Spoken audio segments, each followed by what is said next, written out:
who doesn't like having a little side hustle? Even just a hobby, maybe like make a little money on it. And you're like, oh, this is fun. I like doing this.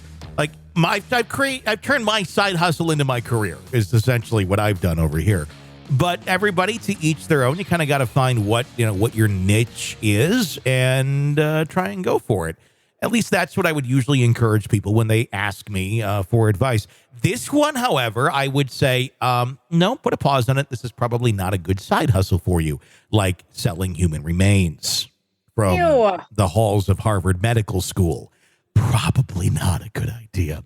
This is something I think about, and I've had conversations with people about it over the years of the little box to check of, I'd like to donate my organs to science. Not my whole body, but I'm cool with donating, my parts. And I do. I have checked those boxes. I would not donate my whole body to science. I just don't like that idea personally. I'd like to be buried so that I can become a zombie someday and walk the earth and terrify small children. But if I'm, cut up in a medical facility or burned and I'm ashes, that prevents me becoming a zombie. So I'm going to stick with the possibility of being a zombie. But in an astounding breach of medical ethics and laws, 7 individuals have been indicted on charge linked to the theft and sale of human remains. And get this, from Harvard Medical School's morgue. Of all places that you think this would not be happening, I would think Harvard. I would think maybe like, Joe's Emporium of afterlife medicine in Paducah, Kentucky, which is an unaccredited tech school, maybe there. But Harvard? Yeah. This is an Ivy League school, one of the hardest schools to get into their law program, just their regular college. One of the most revered institutions, and this shit's going on. Cedric Lodge, the ex-manager of the morgue, is at the center of this shocking scheme that sent shockwaves to the medical community and beyond. A joint statement from George Q. Daly, dean of the faculty at medicine at Harvard University, and Edward M. Hundert, dean for medical education at Harvard Medical School, detailed the charges against Lodge and his accomplices, bringing into the open a horrifying operation that spanned several years and multiple states. Cedric Lodge, who's 55, was in a position of significant responsibility overseeing the anatomical gift program at HMS since 1995. His role involved maintaining the anatomical morgue and teaching labs while working closely with faculty and students. But unbeknownst to his colleagues, Lodge was allegedly using his position to facilitate an illicit trade in human remains. According to the U.S. Attorney's Office in the Middle District of Pennsylvania, Lodge would allegedly open the morgue to buyers shopping for human remains and also steal body parts from cadavers before cremation. NBC Boston reports that this illegal operation ran from around 2018 to August 16th of 2022.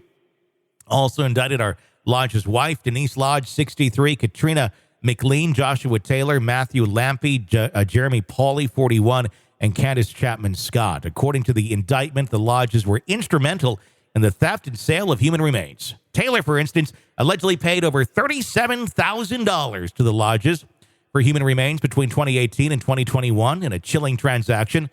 Taylor allegedly sent Denise Lodge, quote, $200 with a memo that read, brains. Oh, my God. And a $1,000 memo, picture this on Venmo, reading, head number 7.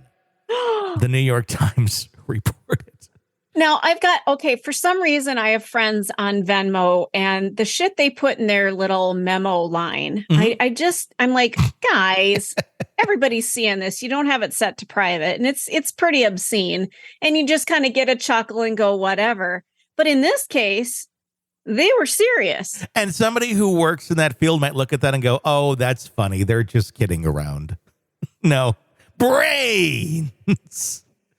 Meanwhile, McLean, owner of a store called Cat's Creepy Creations in Peabody, Massachusetts. My God. How does this shit even happen? Allegedly stored the remains at her storefront, selling them to customers. She's also accused of sending human skin to Pauley for tanning and turning into leather mid 2021. Who the fuck is turning human skin into leather other than Ed Gein? Oh, God.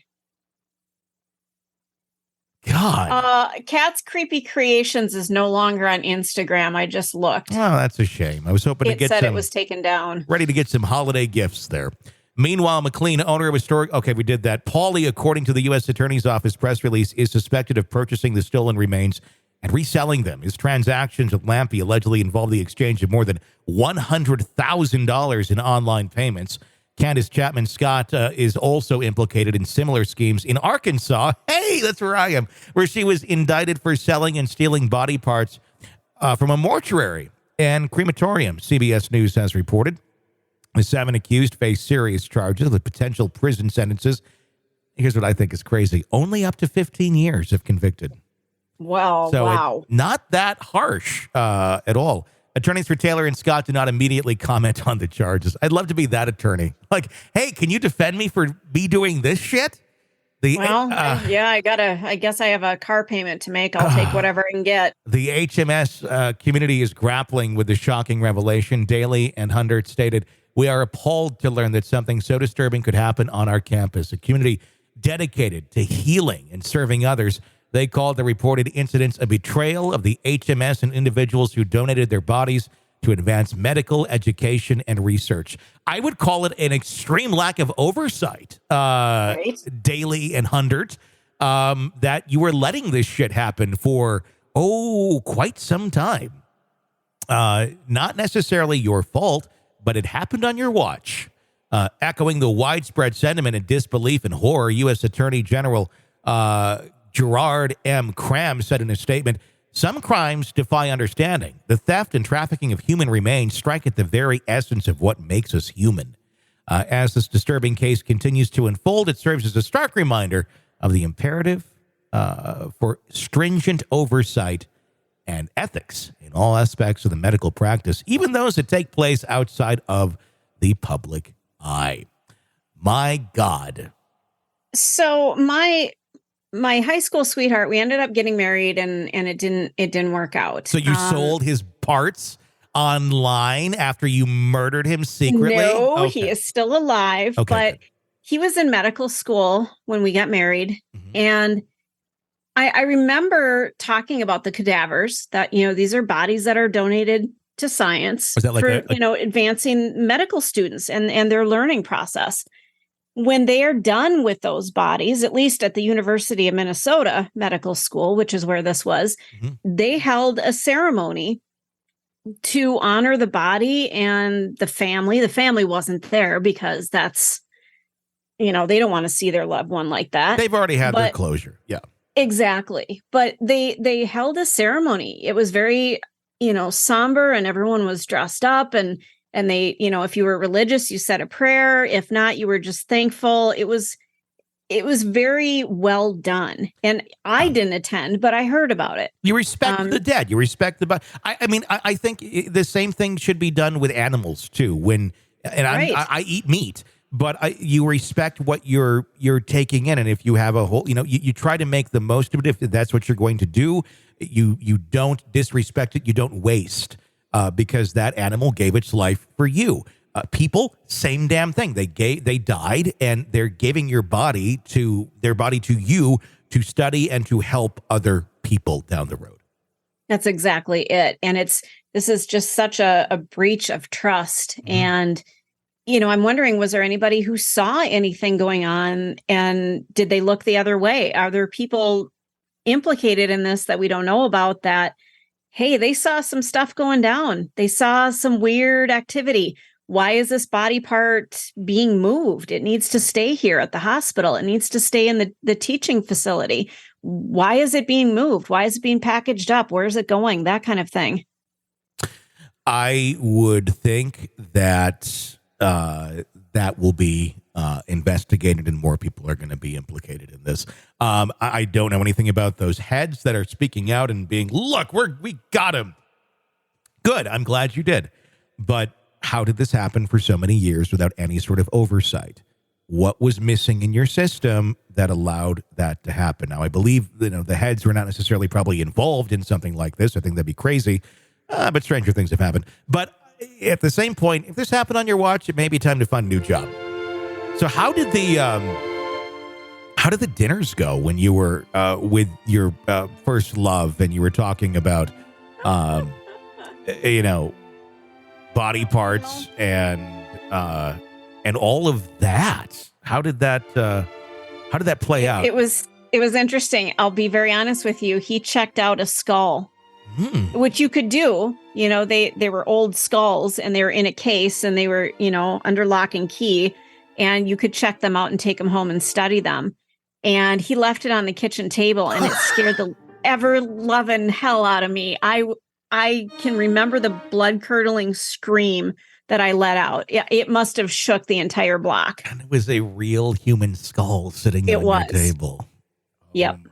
And he didn't mean anything disrespectful by it. He was studying. Sure. He walked away and went for a walk, and I came home. Mm-hmm. There's the skull.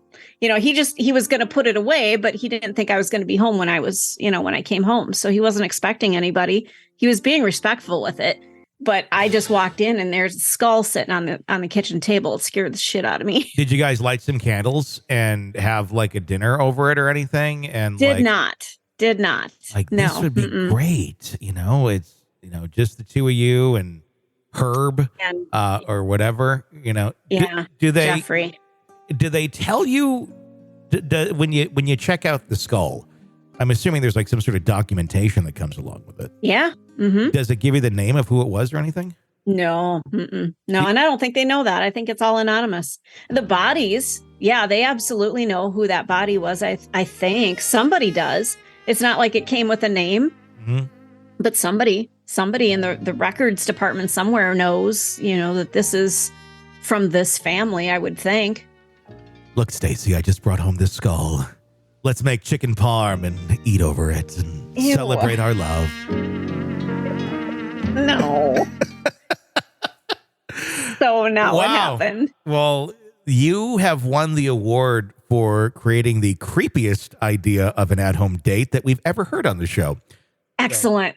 I like to win Congratulations. awards. This is the Hidden Killers Podcast. Want more? Start binging on all of our true crime podcasts right now through Apple Podcasts and get an ad-free experience when you sign up to be a True Crime Today Premium Plus member exclusively on Apple Podcasts. More of the Hidden Killers Podcast dropping soon. Press subscribe now.